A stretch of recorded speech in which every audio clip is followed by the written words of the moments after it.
penalty area. United trapped inside the Fulham half. If Fulham had a spell of about a lot more possession in a 10-minute period, that has soon disappeared. Manchester United are back in control, aren't they? Complete control. Just again, the changes that they've made since the introduction of Marcus Rashford, they've got up a little bit of a gear. Manchester United, as he receives the ball, and he doesn't look happy there. You want to be fit for that final. Little kick of the ankles by Anderson. The thing is, before they were forced to play those 3 games in 5 days, which was out of necessity really because of the tight schedule, Fernandes collects the ball and makes a beeline in off the right touchline to Greenwood. He stood on the ball there and allowed Lamina to bring it away for the yellow shirts of Fulham. But they were unbeaten in 14 games in the Premier League before that. Really on a good run of form, and I think it was down to the circumstance rather than anything else, as they were forced into those changes, just losing momentum, and now looking to try and pick it back up ahead of that Europa League final against Villarreal. And you would think Manchester United would be too strong for Villarreal. You would think so, but they are a good team. They're very well organised. They've got technically excellent players, so it'll be a tough game for Manchester United. But when you think of the quality that Manchester United do possess, then you think they'd be far too superior for Villarreal. So Manchester United lead Fulham by a goal to 0. Brighton and Hove Albion 0. Manchester City 1. The champions are down to 10 men. And there's now been a goal at St Mary's. John Southall. Well, we said they were threatening, and Leeds have the lead. Southampton 0, Leeds United 1. Rodrigo with the through ball to Bamford on the right of the 6-yard box. He poked it past the goalkeeper McCarthy, came off the keeper and sneaked it at the near post. Southampton 0, Leeds 1. And looking to secure a place in the top 10 on their return to the top flight. Cavani's forward ball. Greenwood is onto it. Here is Mason Greenwood. Areola with the save. The rebound flashed wide by Fernandes. Out for a goal kick. Manchester United still lead by a goal to 0. There hasn't been too much to excite the Manchester United fans in this second half. That was certainly one of those efforts that almost brought a second goal. Good save again from Areola, but lovely play from Edison Cavani. Through ball into Mason Greenwood, who runs from deep and then tries to open his body up on the right side of the penalty box just to bend it with his left foot into the far corner. Scuffs it ever so slightly into Areola's chest, but it's good goalkeeping from Areola. Oxford United, Blackpool has been another goal, the third of the evening, but who has got it? Sahel side. A third for Blackpool. It's Oxford United 0, Blackpool 3. 16 minutes to play here. Fantastic centre forward play between Jerry Yates and Ellis Sims.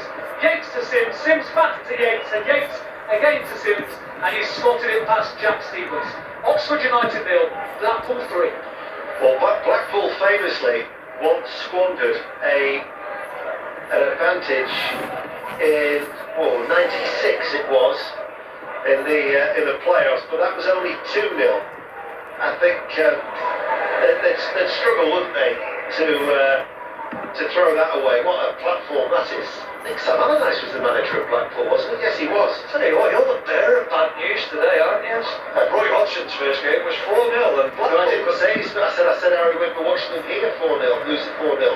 Terrible. What's up with you? Where's the positivity? We've got fans back in, we've got amazing goals, and you want to be Mr. Negative. Palace had lost 5 goals to Manchester City the week before. So that's a positive. It was one less goal that they conceded. Fulham still trailing 1-0. Deco Reed right hand side with the cross, free header and taken. Bryant downward header inside the 6-yard area, and Fulham have levelled. The cross from Deco Reed, unchallenged, downward header, 15 minutes to go. Manchester United 1, Fulham 1. Well, there's talks about challenges and players pulling out of challenges, and Luke Shaw does it in the left back spot. There's a tackle between him and Nguisa, and Nguisa wants it more. Luke Shaw pulls his foot away as if to say, I don't want to get injured. The ball goes out to the wide position, crosses into the back post, and Wan-Bissaka, who's occupied by Caballero, he's got his eye on him, and in the back post area, slots in by Joe Bryant, a firm header down onto the ground and no chance for David De Gea against the run of play, but Fulham get a goal. They're checking for possible offside, VAR. This might just compound the misery for Scott Parker, bearing in mind what we know about the first goal. So they're checking for an offside. The lines are out once more, and there is that wait. But the electronic board that has been put up just above the tunnel is not in operation. So the supporters here are just in a state of amusement because they don't know what's going on. I mean, they'll know that there's, it says on the electronic scoreboard, checking goal now. But how tight is that, by the way?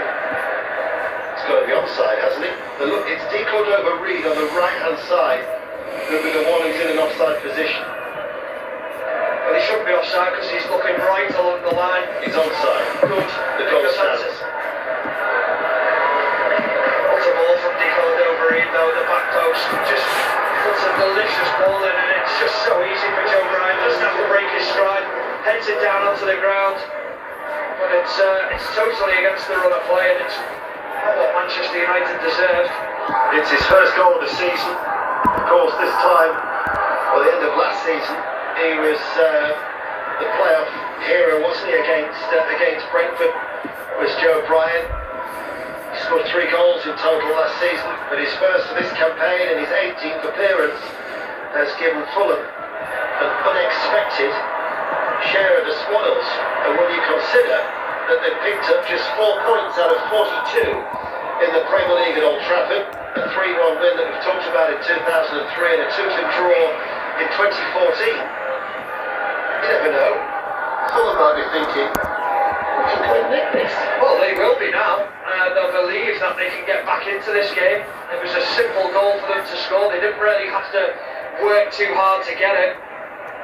Great ball in from De Cordova-Reid though. That's what you need in the final third. That moment of quality, and the ball that he put in was quality. How hard is it when you've taken your foot off the pedal? Not that Manchester United have had it fully down tonight, flat to the floor, nowhere near. But when you just eased off a little bit. Well, that's where your leaders on the pitch come into it. The tempo has to be stepped up. The only player who's played with a real tempo tonight, who's been on the pitch from the start, is Cavani. Then Mason Green will come on. He stepped up the tempo and injected some pace into it. But I can't think of any of the other players who started the game who played at a high tempo. Going to be another substitution. There's a bit of activity in the main stand for Manchester United. I think we're going to see Ahmad coming on very, very soon. He's getting stripped for action as the cross from Bryant. Almost a role reversal of the Fulham goal from left wing back to right wing back on this occasion to De Cordova-Reid. Cleared away by Shaw. Fred now will come forward and Gisa makes the sliding challenge. Here now is Loftus-Cheek. Loftus-Cheek to the edge of the area. Out it goes to De Cordova-Reid. Lookman can't control the ball on the edge of the D. Wan-Bissaka will bring it clear.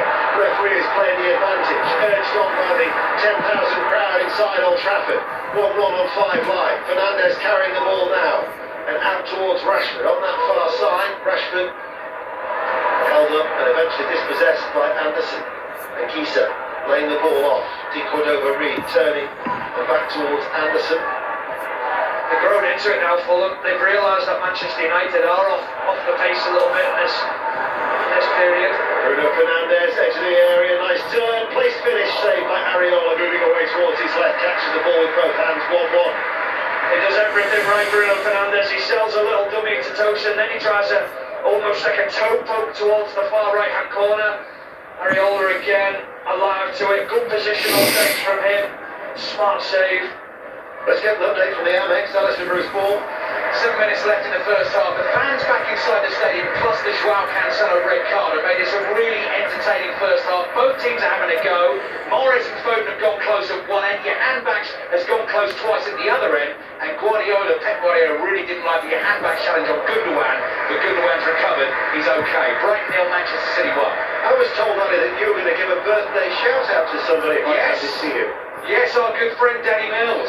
I don't know what number. You might know, actually, don't know how old he is. I mean, he He looks all of 25 still, really, Dan. 27. No, he's older than me. I think he's the big 5-0. He's older than me. Is he? Yeah. Here is Loftus-Cheek out towards De Cordova-Reid. And it's still 1-1 and we've got 9 minutes remaining here at Old Trafford. Well, Ahmad is going to be coming on, the 19-year-old, who was told there might be the possibility, providing there's nothing like a pitch invasion at the end of the game, we were told there might be a lack of appreciation from the Manchester United players to the supporters who are inside Old Trafford this evening. That might be a little bit flat given the scoreline now, but they'll still look to try and give them the perfect send-off ahead of next week's Europa League final. Yeah, that's what I was going to say. I hope not, that. I hope they appreciate what the players have missed. I hope the players appreciate what the fans have brought tonight to the game as well. Well, they'll want to see a win as Shaw is sent forward on that left-hand side, down towards the corner flag, delivers the ball, cleared away by Tosin. De Cordova-Reid, Greenwood with a little flap of the arms, cuts a frustrated figure at the moment. Ball played back. Commentary from Stamford Bridge is coming up. Chelsea against Leicester City. Leeds United are leading at Southampton 1-0. The 10-minute Manchester City are 1-0 up at Brighton and Hove Albion. Oxford United 0, Blackpool 3 in the League One playoff semi-finals first leg. And Greenwood is the player who's going to be coming off. And it is Diallo, Amad Diallo, who will come on to replace Greenwood. We might well just have to start next week's Europa League final on the bench on suspense. Possibly, but I don't think that.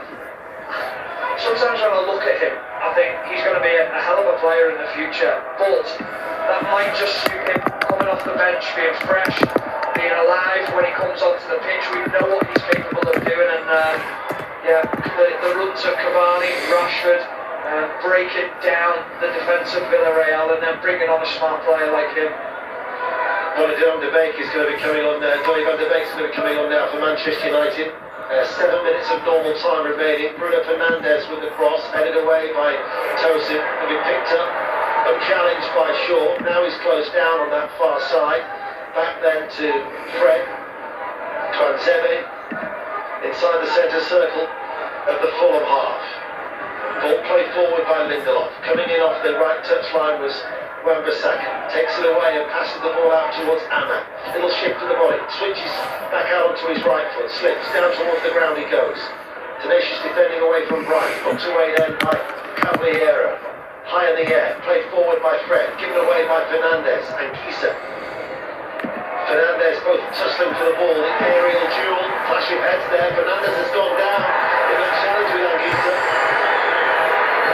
Surprised that, to his credit, he's still on his feet, Bruno Fernandes, but I was surprised the play actually went on, but it was clear that there was a clash of heads between the two. Yeah, I think it was because Manchester United had the ball. He felt that he wanted to try and play an advantage, but I think when you've got the safety of a player, and now we've got Fred down on the ground after a very strong tackle from Lamina. It was a flailing elbow that caught Bruno Fernandes. Well, Fred is the one who's getting treatment. Bruno Fernandes is all right. He's just shrugged it off, and a lot of players are taking some liquid refreshment on board. Still, you look at Fulham coming across, and still the instructions are being given out by Scott Parker. Still trying to get those messages across to the Fulham players. There must be about half a dozen yellow shirts that have gathered around the coaching staff on the halfway line. So treatment still for Fred. It's Manchester United 1, Fulham 1. Back to Southampton, John Southwood. Still Southampton, then Leeds 1. The Leeds thought they'd had a second goal. Bamford to Rafina. He finished it off into the bottom right-hand corner, but the flag was out. Bamford offside. Southampton, then Leeds 1. 5 minutes to... Oh, how did they? 5 minutes, 1 minute to play now. 1 minute to play.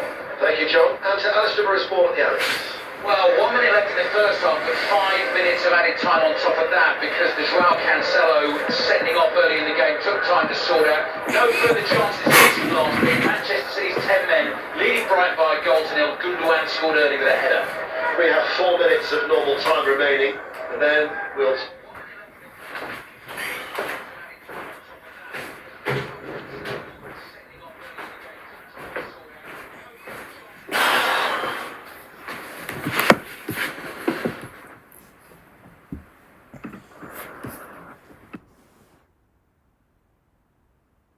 end the stream.